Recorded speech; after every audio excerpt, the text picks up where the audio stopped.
Today we have a Miele dishwasher that is not filling up with enough water, so it's not cleaning well and it's creating the intake drain light error.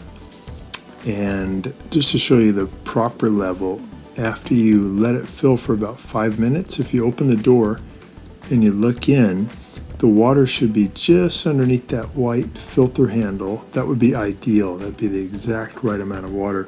If you don't get enough water, it could be you have a clogged fill valve filter, which is easy to clean, or you may need to replace the fill valve, which is pretty easy to do also.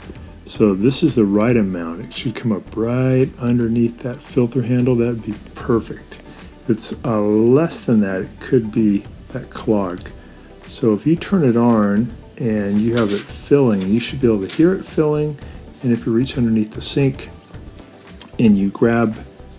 Hey guys, can you take just a second to click on the subscription link below? It really helps our channel, and also the bell notification, so every time we make a new video we can send it right to you.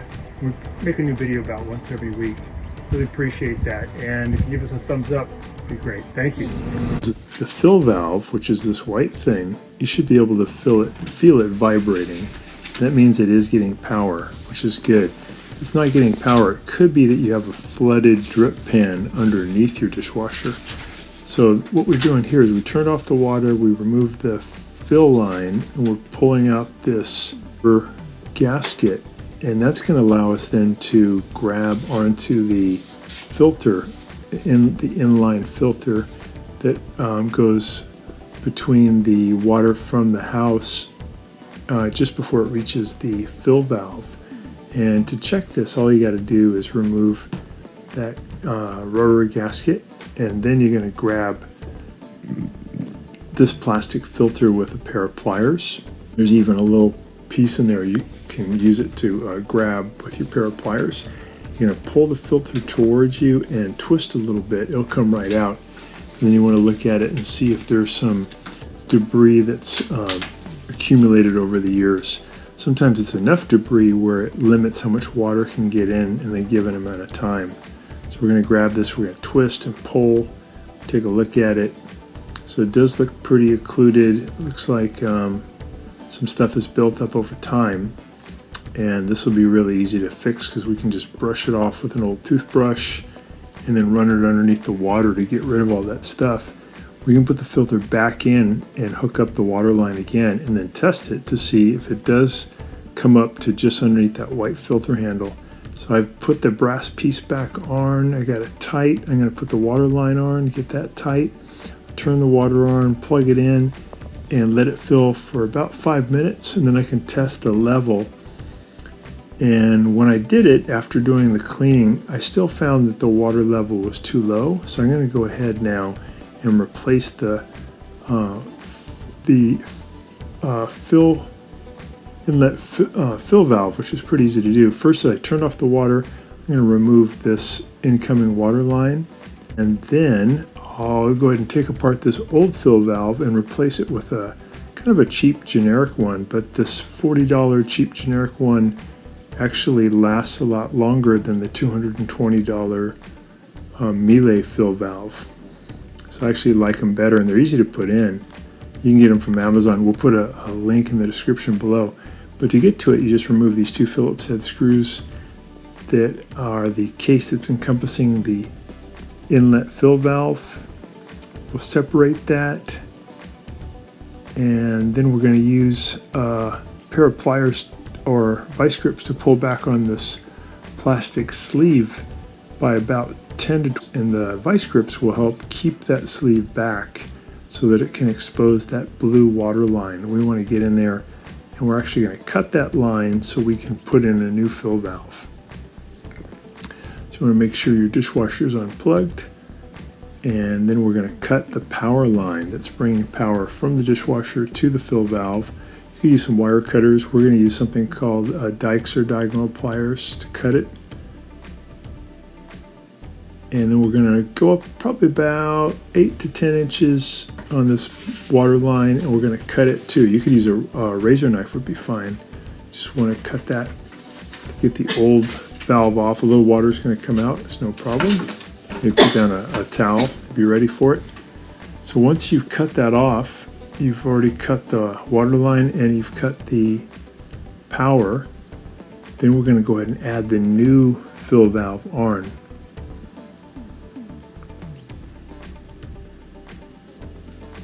So now I'm using a pair of pliers to remove the old spring clamp that was helping to hold the hose on.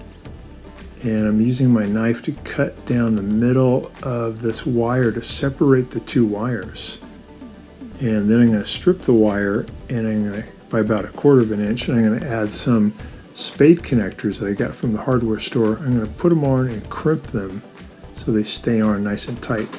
That's going to bring power to the new fill valve. So here's the part, and this is a GE part. Again, we can get it from Amazon pretty cheap. You also want to get this brass elbow. I'll give you a link for that. And we're going to use some white Teflon tape, thread tape, to put over the brass elbow. And that's going to make it watertight as we put it into the new fill valve. Thread that in by hand, get it tight. And we're going to use the pliers to turn it maybe one more full turn, really get it in there good. So it's important to use some kind of a Teflon thread tape so you get a watertight connection. So got that on there nice and tight. Now I'm just threading on the water line by hand, and then I'll use the pliers to get it a little bit tighter than hand tight. This is a compression fitting, so you don't have to use the Teflon tape on this part of it. It just, as you squeeze it, it compresses down and makes it watertight.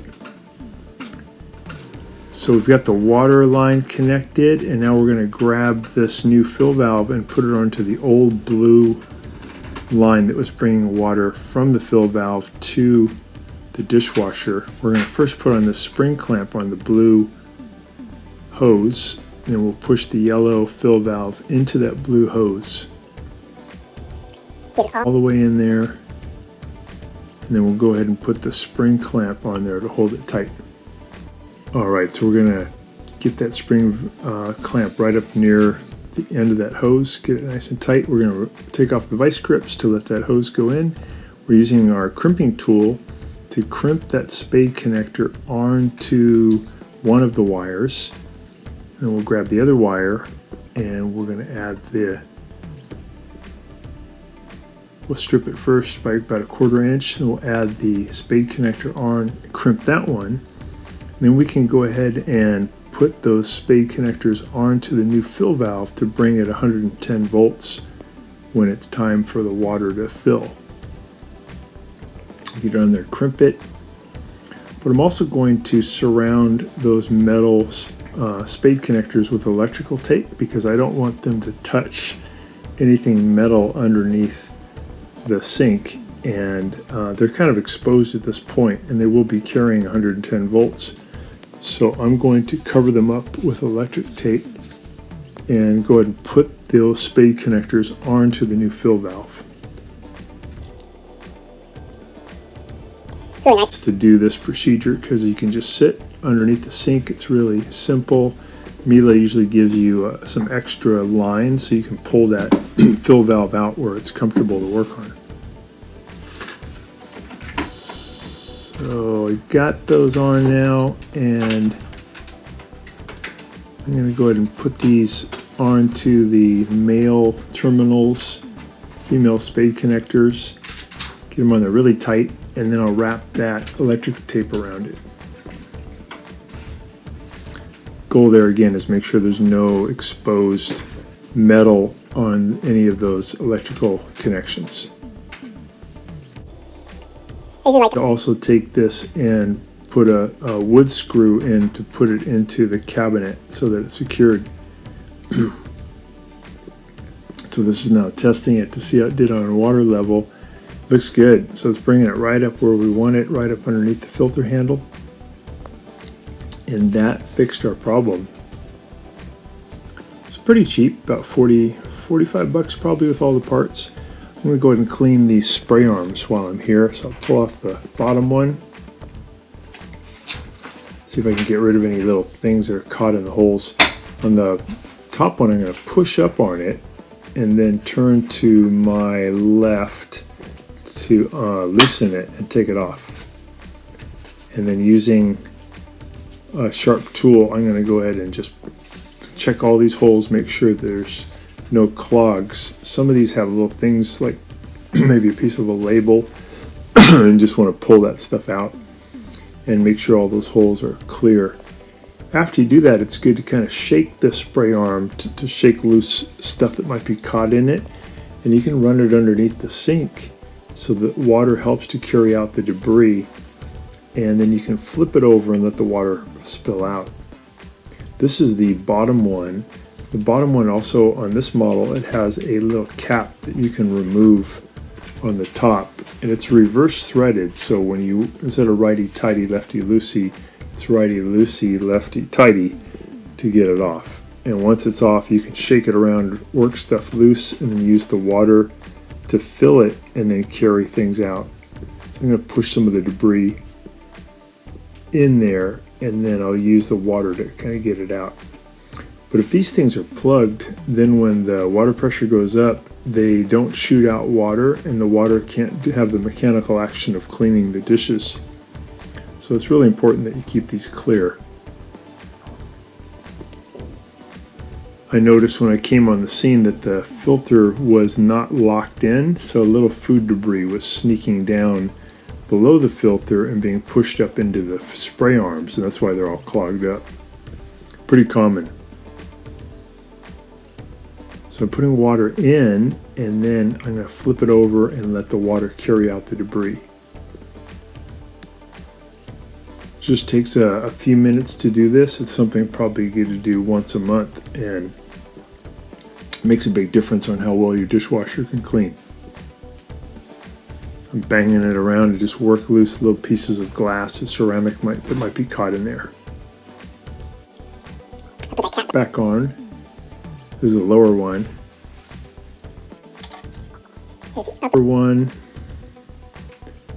There's actually one more spray arm even further up, all the way at the top of the dishwasher. So this one's actually more middle of the dishwasher.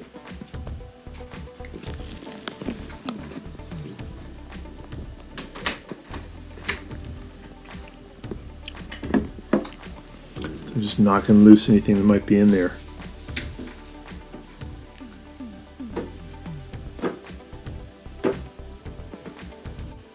So now we're going to put that middle spray arm back in. We're going to push it up, and as we push it up, we're going to turn to the right, and it'll thread back into position. You have to turn it maybe 3 times, and then you can let go and spin it and make sure it's going to spin okay.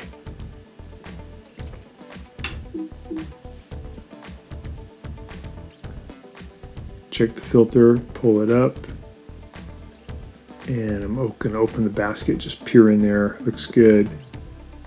So we're going to put that back in and then make sure it's locked. So once it goes in, you want to turn the handle and then feel it lock, and then you shouldn't be able to pull it up. Bottom one's easy, it just goes in, push it down, it's done. And we have a good dishwasher again. It's going to fill with the right amount of water. You can test it by putting a cup right side up, putting it in and letting it run for a few minutes to see if it'll fill up. Then you know you did it right. Thanks so much for watching our video. Please leave any comments or questions in the comment section below. We really appreciate that. And here's a video I think you'll like. It's all about what to do to fix your Miele dishwasher when you get that dreaded intake drain light. We're going to go over all the different ways of solving it. So hope you really enjoyed that. Thanks for watching.